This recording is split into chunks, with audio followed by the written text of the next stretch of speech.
Rivers gave early human communities almost everything they needed: fresh water, fish, reeds for weaving, and fertile soil for the plants they gathered. But that same river could turn from provider to predator in a matter of hours. Sudden catastrophic floods, driven by seasonal snowmelt upstream, torrential storms, or ice dams breaking apart, were among the most dangerous natural events that Ice Age and early Holocene humans regularly faced. Unlike a stalking predator, a flood offered no warning growl, no visible threat to react to. It simply rose. And for people living in riverside camps, understanding the rhythms of water was not optional. It was a matter of life and death, passed down as hard-won survival knowledge from one generation to the next. So, how did a flood like this actually unfold for a prehistoric camp? Most catastrophic floods didn't come from a single rainstorm overhead. They arrived from far away, a heavy rain system in distant highlands, or a rapid spring thaw in mountains the camp couldn't even see. The river would swell gradually at first, then surge. Archaeological sediment layers at sites like those along the Danube and the Rhone show repeated flood deposits, thick bands of silt sealing over old camp floors,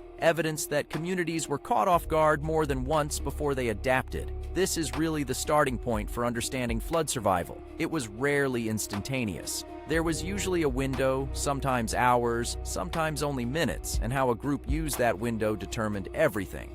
The single greatest survival factor was elevation awareness. Anthropological studies of modern hunter-gatherer societies living near rivers, from the Amazon to the Okavango Delta, show a consistent pattern. Camps are rarely placed at the absolute lowest point near the water. Instead, groups favor slightly raised terraces, natural levees, or ground near rock outcrops, even if it means a longer walk to fetch water. This wasn't guesswork. It was accumulated generational knowledge about how high the water had risen before, remembered through oral tradition, storytelling, and quite possibly early marks or signs left on trees and stones. That memory of the landscape's history was, in many ways, the first flood warning system humanity ever had. Reading nature's own warning signs mattered too. Long before instruments existed to measure rainfall or river flow, people watched behavior. Birds and small mammals moving to higher ground, unusual animal restlessness, a shift in the color and speed of the water, even a change in smell as upstream sediment churned into the current. All of these were cues. Elders in hunter-gatherer societies often held the role of environmental memory keepers, the ones who had seen unusual weather patterns before and could say, "This looks like the flood our grandparents spoke of." This is a recurring theme in prehistoric survival more broadly. Technology mattered, but pattern recognition and inherited experience mattered just as much, if not more. When the water did rise fast, evacuation itself required speed and organization.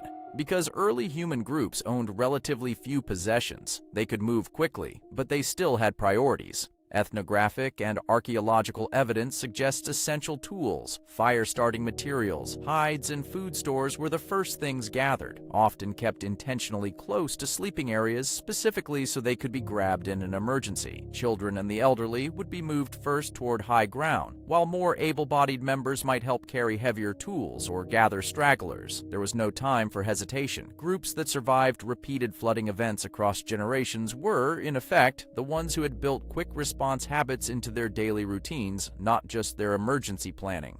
High ground itself wasn't always naturally available, which is why some groups engineered a solution. Archaeologists have found evidence of deliberately raised earthen platforms and stone-based hut foundations in flood-prone regions of the Neolithic Near East and parts of prehistoric Europe, essentially early flood defenses. Even simple choices, like building shelters with a slightly elevated floor of packed earth or storing food supplies in raised or waterproofed containers, reduced catastrophic losses. This is one of the clearest cases of early humans adapting their built environment specifically around a recurring natural threat, rather than simply reacting to it after the fact. Prevention was already becoming part of survival strategy tens of thousands of years before written history. The aftermath of a flood brought its own challenges. Freshwater sources could become contaminated, familiar hunting grounds might be swept clean of game, and stored food could be lost entirely. Survivors often had to relocate temporarily, relying on stored knowledge of alternative resource sites. A second choice camp, a known berry patch, a place where fish gathered in calmer waters. Communities that maintained strong social bonds and shared resources fared better in this recovery phase since pooling what little remained increased everyone's odds. This cooperative rebuilding, historians argue, is just as important to the survival story as the escape itself. In the end, catastrophic floods reveal something important about early human resilience. Survival rarely came down to a single moment of raw courage. It came down to accumulated knowledge of landscape, of animal behavior, of water itself, combined with fast, practiced cooperation when disaster struck. The river that could destroy a camp overnight was the same river that fed it for generations, and learning to live alongside that risk, rather than ignore it, was one of the quieter, less celebrated triumphs of prehistoric life. Every flood survived added a little more to that inherited memory, passed on so the next generation might read the water just a little sooner.